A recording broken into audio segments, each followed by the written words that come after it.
and detention of Mr. Kobina Edubohi, a former director of the National Signals Bureau, and the progress of investigations into the elaborate criminal enterprise that he set up to rob his fellow citizens of millions of Ghana cedis.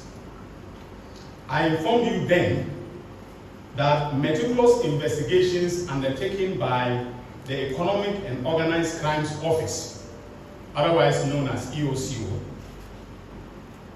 had uncovered a scheme that Mr. Edubohi set up, which resulted in the loss of 49,100,000 Ghana cedis, or at the prevailing exchange rate in February and March 2020, when the crime took place, the equivalent of 7 million United States of American dollars. At today's exchange rate,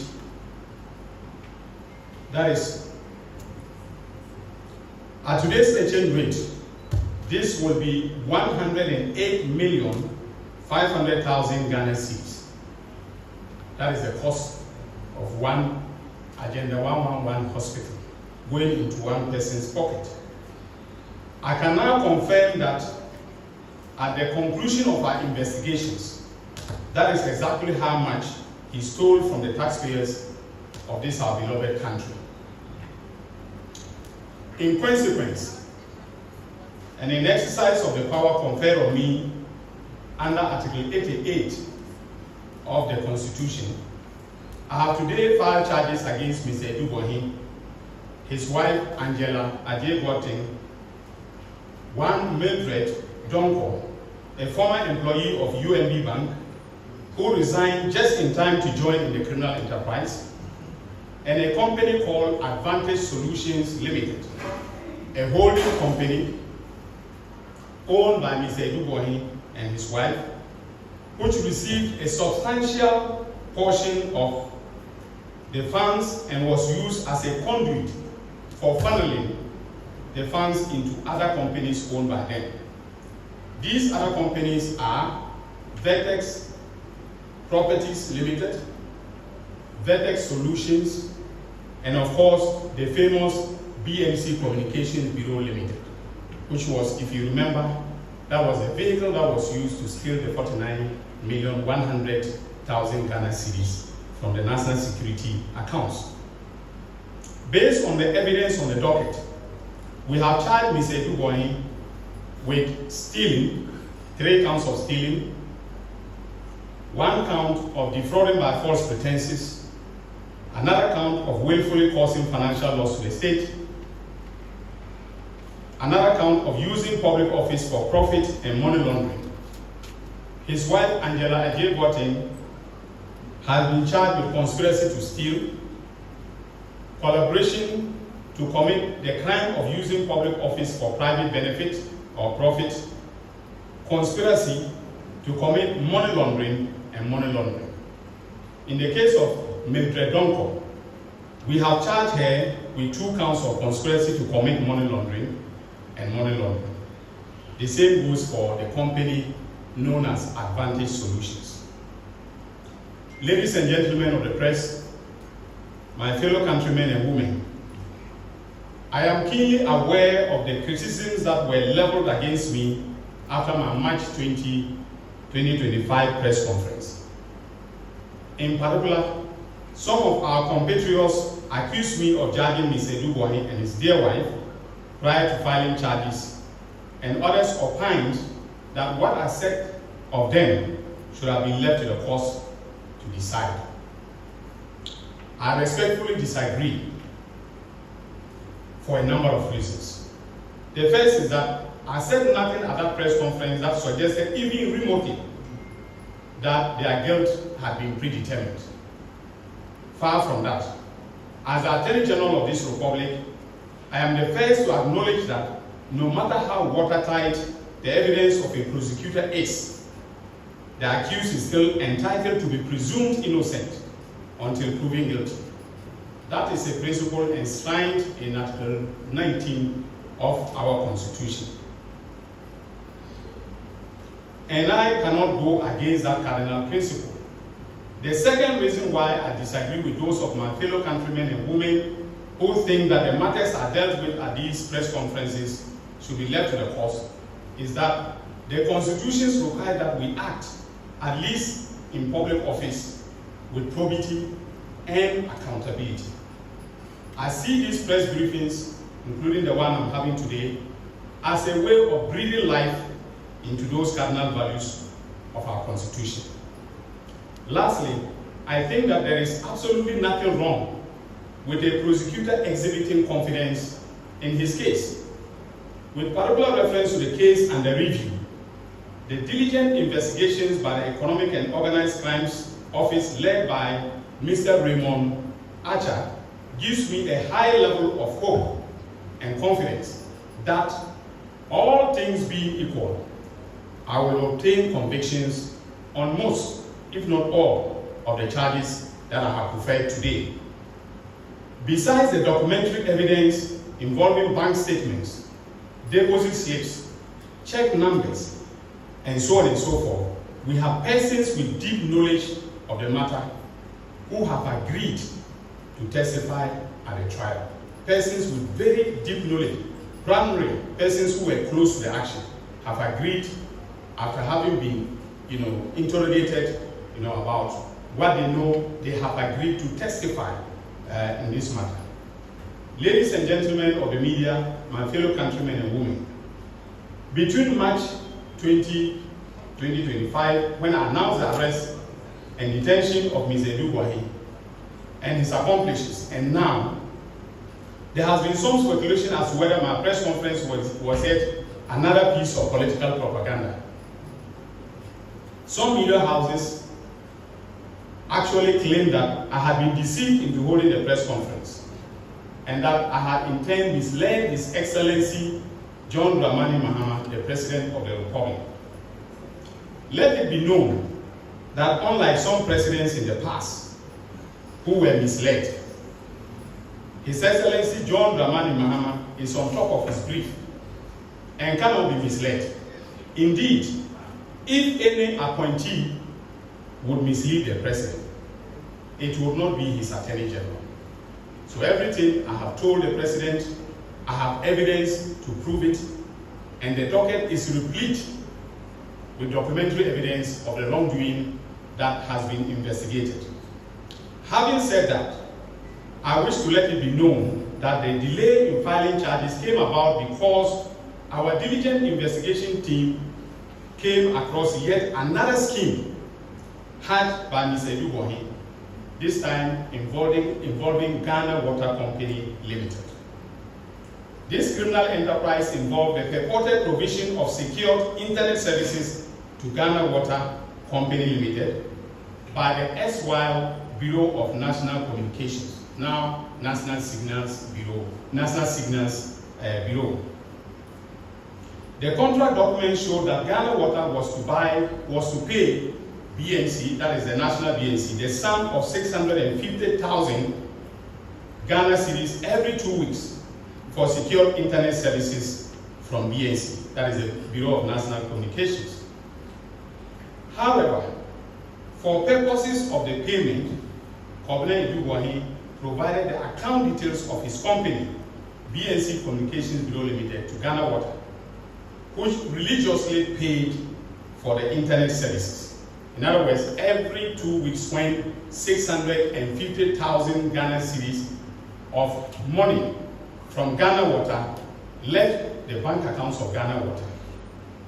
Instead of going to the National Signals Bureau account, it went to the account of a company known as Bureau of National Communications, owned by Gov't Edugwahi and his wife. Okay? And then they did what they wanted to do with the money. So for every month, Ghana Water paid 1.3 million Ghana cedis to Gov't Edugwahi and his company in exchange for internet services provided by the government. Because remember that the National Signals Bureau is a government agency. Now come to think of it, that the government agency is providing secure internet services to Ghana Water Limited, a limited liability company solely owned by the same government.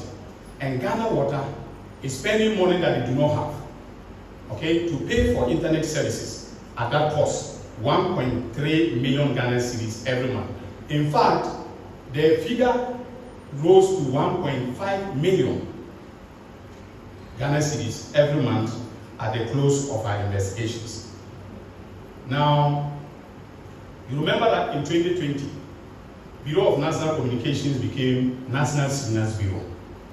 And so, because the contract documents stipulated that the payments be made to Bureau of National Communications, Ghana Water then demanded that the check payments be made to National Signals Bureau because of the change in the corporate identity of BNC. What then happened was that any time the check was made out to National Signals Bureau and it landed in the accounts of National Signals Bureau, Kobina Iduwahi, as Director of National Signals Bureau, would then immediately write a check to himself and transfer the money. From our investigations, you can see the movement of the money. Immediately it comes from Ghana Water, he signs a check and transfers the money into the, his personal company account. Now, today something happened in court. Counsel for the defense told the judge that whatever I said was a figment of my own imagination. But of course, he is entitled to earn his fee. So he can say that. I have been briefed constantly and regularly. I've seen the evidence. And anybody who knows me knows that if I haven't seen the evidence, I won't be in front of you today. I've seen the evidence. The reason why some people have opted to testify is because they know that the case is watertight. So, counsel can continue to say what he's saying, but when we present the evidence in court, he will know that this is far from being imaginative. I have a very fertile imagination, but not in this case. So, ladies and gentlemen of the media, significant progress has also been made in other investigations being conducted in relation to the oral briefs presented to me in February. The investigations by the National Intelligence Bureau have been equally thorough under the direction of its Director General, Mr. Al-Hassan Kipo, and guided by the team in my office, most often led by the Deputy Attorney General, Dr. Srimsai. In respect of the SkyTrain matter, we have completed investigations and will be filing charges hopefully next week. We have established that $2 million United States of American dollars was paid by the Ghana Infrastructure Investment Fund without board approval. The only persons who knew and acted on the payment were the former CEO, Mr. Solomon Asamoah, and the former board chairman, Professor Ameya Ekunfi. Both will be charged next week. The docket is ready. We know the charges we are filing against them, so they will be charged next week. Some of the board members have offered to testify as witnesses for the prosecution, and I am considering their offers. And usually what I do is that when you offer to testify, I sign an agreement with you, and I immunize you from prosecution either today or in the future. So that is what I'm doing with those who are making offers. So if you are a whistleblower, you know of any crime that has taken place, please come. Even if you were marginally involved, I'm prepared to cut a deal, and then we can deal with the actual criminals. Now, the investigation in the National Service Ghost Names scandal has also progressed well, and we will be filing charges against some of the persons involved from the first week of May, also, in a few days' time. Other matters such as National Cathedral, mathematical sets, senior high school Wi-Fi are also nearing completion, and dockets are being prepared for prosecutions to begin. Ladies and gentlemen of the media, my fellow countrymen and women, as your Attorney General, I wish to assure you that I have sufficient reserves of integrity to continue to perform the task assigned me by His Excellency, the President of the Republic. I have never stolen before in my life and have never received a bribe in public office. All those who have dealt with me know this for a fact, and the President would not have appointed me his Attorney General if he had questions about my personal integrity. That is why it came to me as a big surprise when the Honorable Member for Gov't Central, the Honorable Kwame Asare-Obeng, aka A+, took to social media to make spurious allegations against me, calling me corrupt and a thief. Besides the name calling, the Facebook post in its totality was a palpable falsehood. I was never involved in the passage of the sanitation levy, as I was not a member of the Finance Committee of Parliament, let alone to be in a position to influence the composition of the membership of the committee. And I have the Hansard as documentary support for what I'm saying. I have the votes and proceedings of Parliament. Unfortunately, I left them in the office. I think I have them here. Yes. So for the media, the report of the committee as well as the vote and proceedings are here.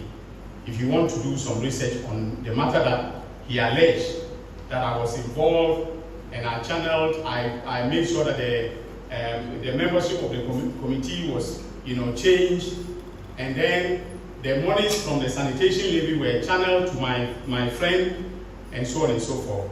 I'm not friends with whoever was the beneficiary of the sanitation levy. But interestingly, A+ warned me in the post not to do anything silly and that they will come after me if I did. That is laughable. First of all, I do not act silly because I think through the consequences of my actions, not only for my person, but also for others. That is what we were taught in Notre Dame Minor Seminary, and I am proud to say, without fear of any contradiction, that I have kept faith with that principle. Secondly, the threat is laughable because I have nothing to hide. I am reliably informed that his basis of saying that I am corrupt and a thief is that I took campaign contribution from a businessman at East Legon known as Dr. Sledge, and that he also knows the people who donated pickups for my campaign. Now, ladies and gentlemen, if receiving donations for your campaign or getting a pickup for a campaign is thievery or corruption, then there are 276 thieves in Parliament, including the person who was making the allegation herself.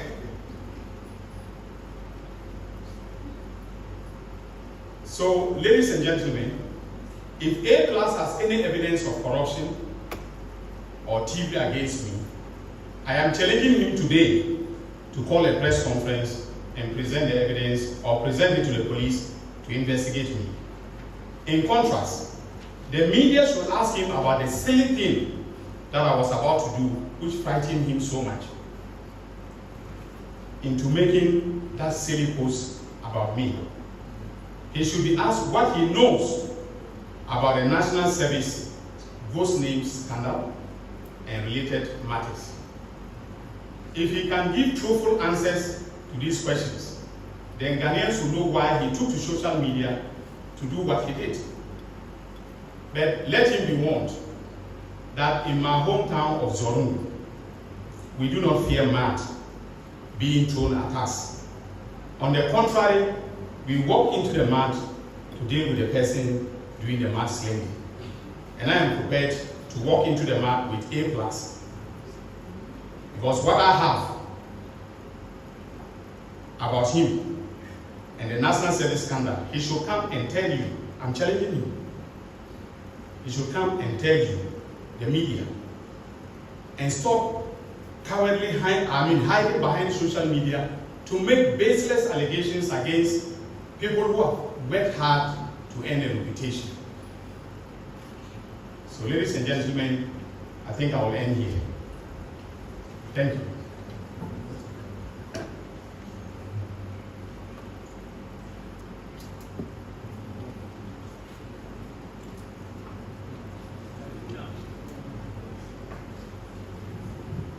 Oh, thank you very much. I have just been reminded that we have made a decision to charge Mr. Gov't Dubois and other accomplices in the Ghana water scandal separately. Okay, so in a few weeks, we'll be filing separate charges against him. And the amount of money in the Ghana water scandal is in excess of 62 million Ghana cedis. 62 million Ghana cedis. That Ghana water that sometimes does not have money to pay for chemicals to purify your water had to part with, purportedly for the provision of secured internet services by a government agency. That is what happened.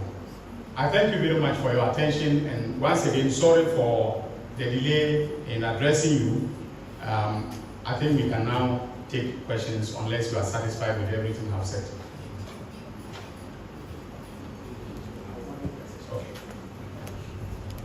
Thank you very much, Honorable Attorney General, for that comprehensive briefing.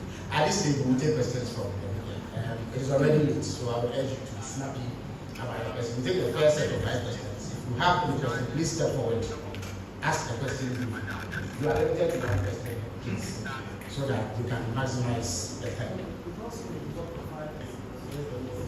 You are not entitled to 5 questions. So please find the questions. Are there any other questions in the stance? Oh, you can start here.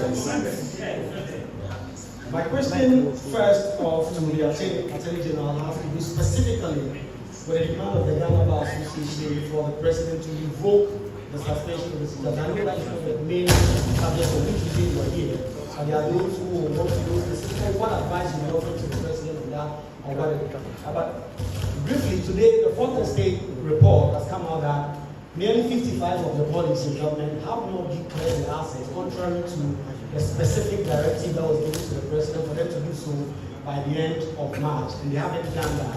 What exactly will you be doing that? And finally, on this specific case you talked about, having to do with the filing of cases, there are those who have suggested that you are waiting for the Chief Justice to be suspended so that you can file new charges, especially since the new CJ, the acting CJ, I should say, has decided that all cases must come to him for him to specifically assign a judge, and the city will respond to this from the Yes, I'll handle the question on the asset declaration. It does not fall within the remits of the matters that the Attorney General has. So I will urge you to zone in on the matters that I have been in touch with the states today, and I will draw the attention to significant discrepancies in the report that because there are people who missed the deadline who have been erroneously accused of not meeting it. So we are in the process of reconciling that, and any other further action or communication will be relayed to members of the public. So that is that on the matter of the asset declaration. So let us stick with the greater respect to all of them to the matters at hand today. Thank you very much. Just quickly to the Attorney General, a question that simply would be asked is why he is threatening 8 parties of prosecuting him if he has evidence on these matters in relation to the and then finally on the Ghana water scandal, which was a name of 62 million cedis. Can you give us a bit more detail? Because in the Dubois case, we got names and other related matters. There are those who already want to draw linkages to persons present at the time when these deals were signed and this was all right. Are there any other questions, please? Okay, so the Attorney General will answer these questions, after which any other set of questions will be taken. Thank you. very much. Let me remind you, however, that the questions must relate to the subject matter at hand. Thank you.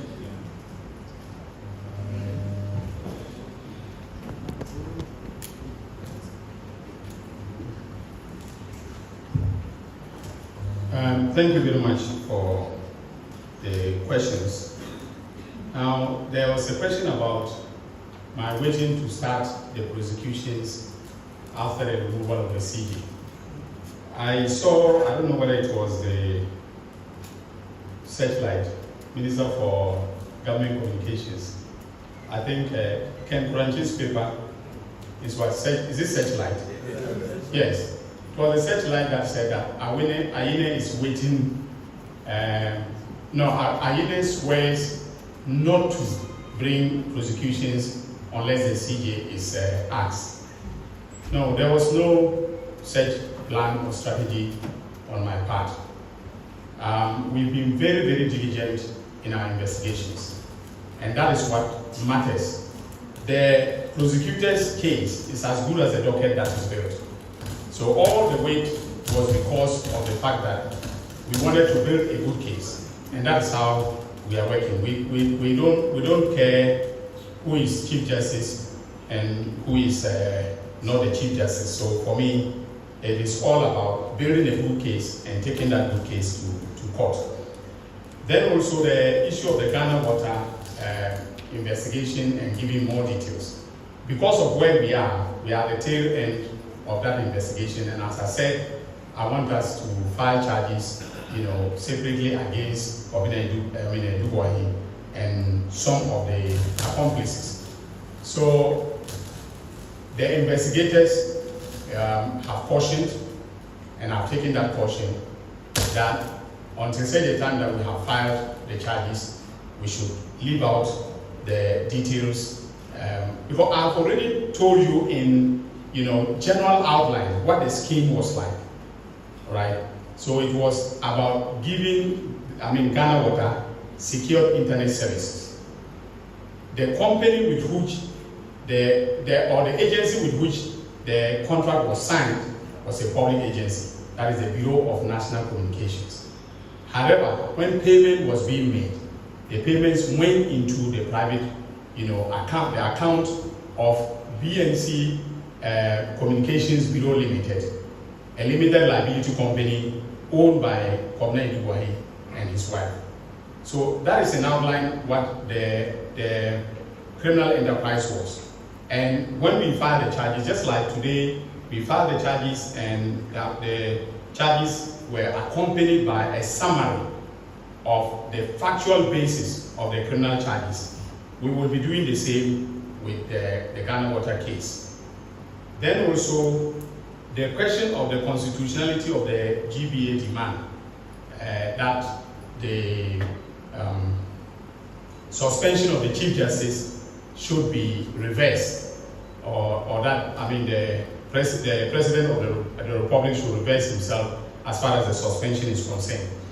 Now, as media people, you do recall that the same Ghana Bar Association issued a statement in which they said that so far the President and the institutions involved had acted constitutionally.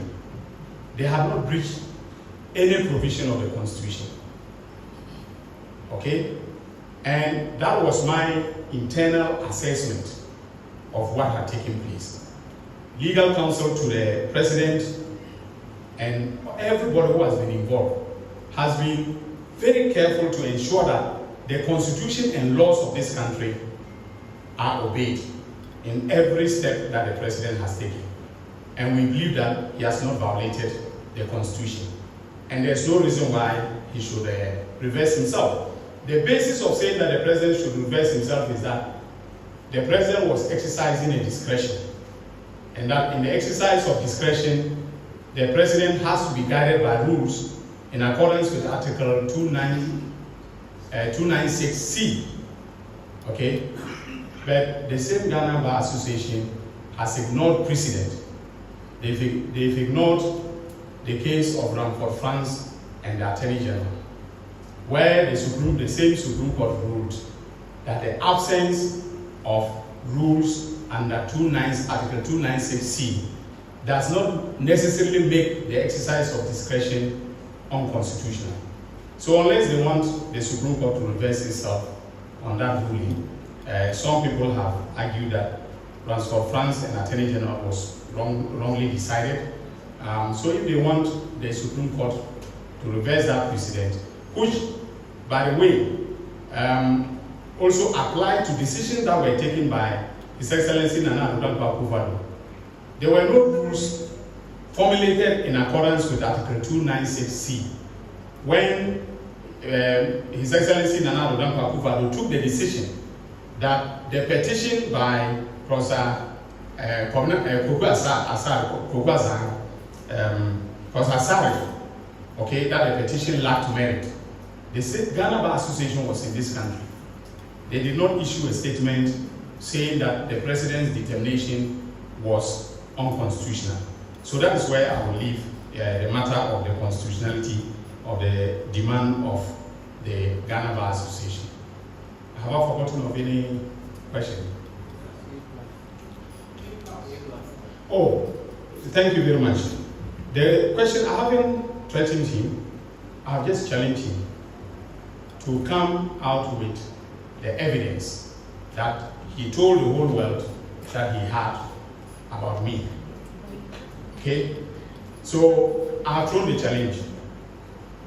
But you know, I have been quiet and careful because I do not want the banter with A+, all right, to overshadow the good work that myself and my team are doing. So I decided to keep quiet.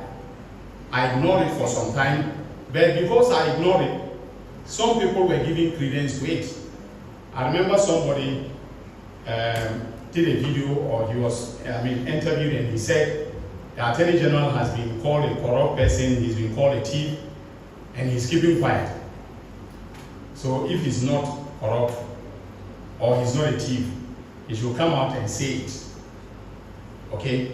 Given the credence that was being given to what A+ said, I decided to state categorically today that the Facebook post was, first of all, a palpable falsehood, because everything that he said there never happened and never applied to me. I was never a member of the finance committee. I did not take part in any decisions and so on and so forth. What he talks about as evidence of corruption is nothing to write home about. But maybe he has something that I do not know. Now, when it comes to what to do, okay, I do know that he has not been interrogated. All right, I'm not going to presume anything. If he submits himself to interrogation by the NIB, I'm a fair-minded person. If there's no wrongdoing involved in whatever he did, I will stay off. So that is all that I can say for now.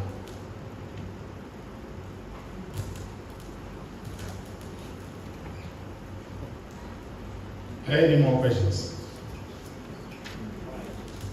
So if you have a question, please come forward.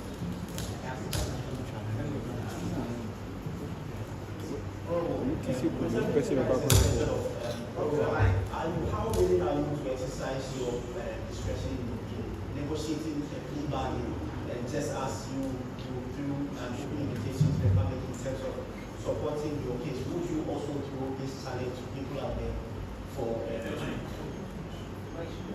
would you throw a challenge to some of these people to come for this plea bargain? Thank you. Yes, thank you very much. My name is Oscar Abado from Rebel. My question is, how will the government ensure transparency and accountability in contracts between government and agency and officials of the government going forward after this issue that has happened? How is the government going to do it going forward? Thank you. Just a quick question on arguments made in court today. We know from our court correspondent that you were pushing for the bail of Mr. Gov't to be revoked. We don't have clarity on that yet. Was that application granted by the court because we got wind that there was surveillance which suggested some other things to be done? Okay. So on the first question of the plea bargain, I think on March,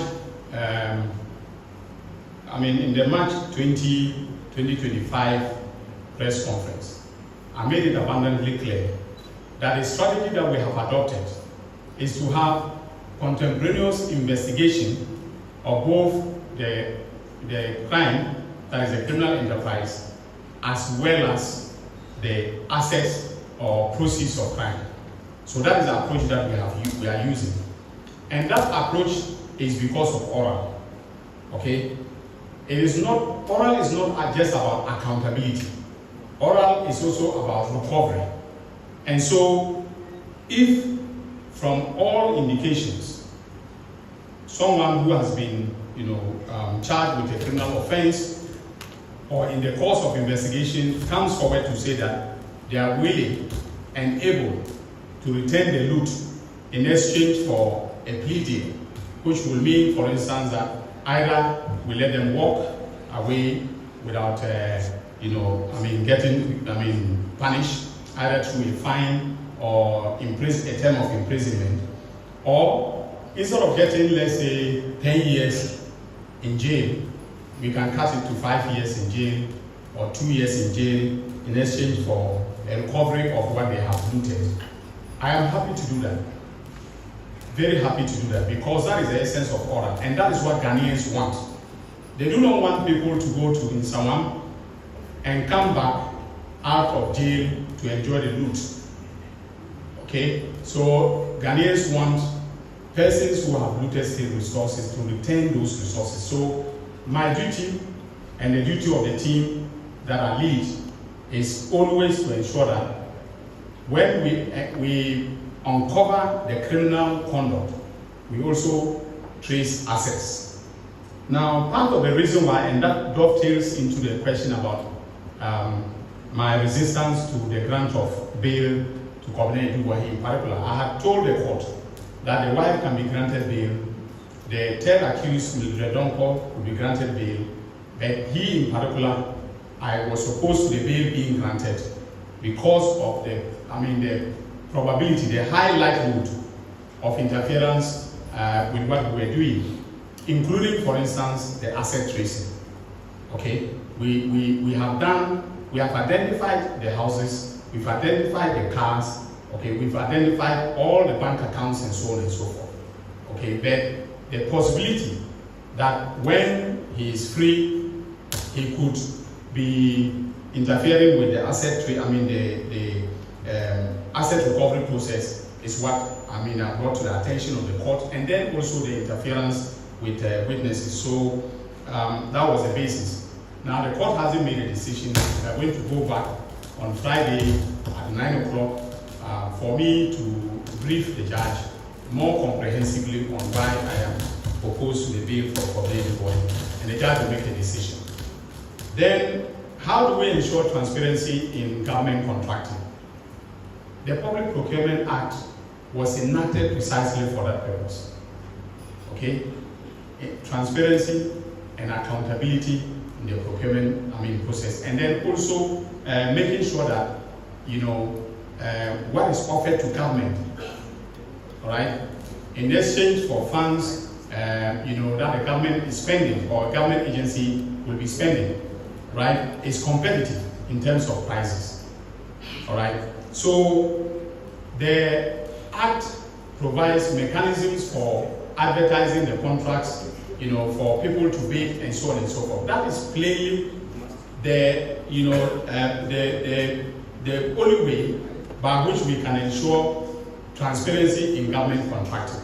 In other jurisdictions, for instance, in the United States of America, in Europe and so on, okay, there is no way that you can spend government money above a certain threshold without compliance with the procurement, regimes in those, jurisdictions. And so we have to insist on compliance with the Public Procurement Act and its regulations. Once government agencies, ministries, departments, and agencies of state act in accordance with the law as stipulated by the Public Procurement Act, I'm sure that there will be a lot of transparency in government, contracting. And an American judge once said that sunlight is the best disinfectant. Okay, so once you throw sunlight on the contracting process, that will make it possible for us, to ensure that corruption is rooted out in the contracting process. That is all I can say for now. I think I've had a very long day. Honorable Minister for Government Communications, ladies and gentlemen, I want to thank you profusely for coming and for waiting. Yes, so that brings us to the end of the briefing. There's a late question, so please hurry up. But you will be the very last. It is out of position. Thank you so much for the opportunity. Yes.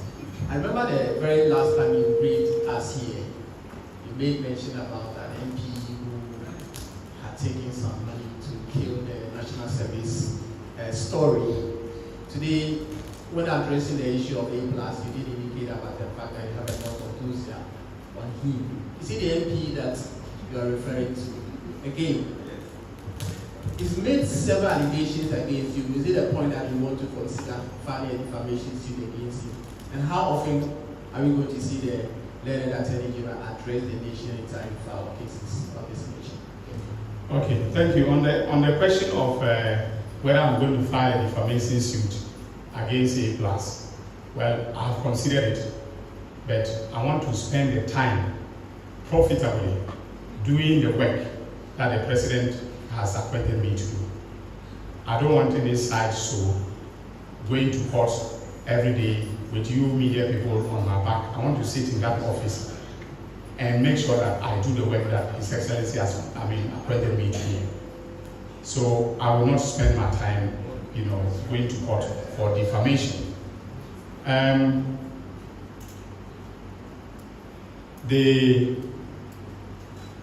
think he said something earlier. Oh, yes. The question is whether he's the MP. I think you should ask A+ when you meet him. You should ask him.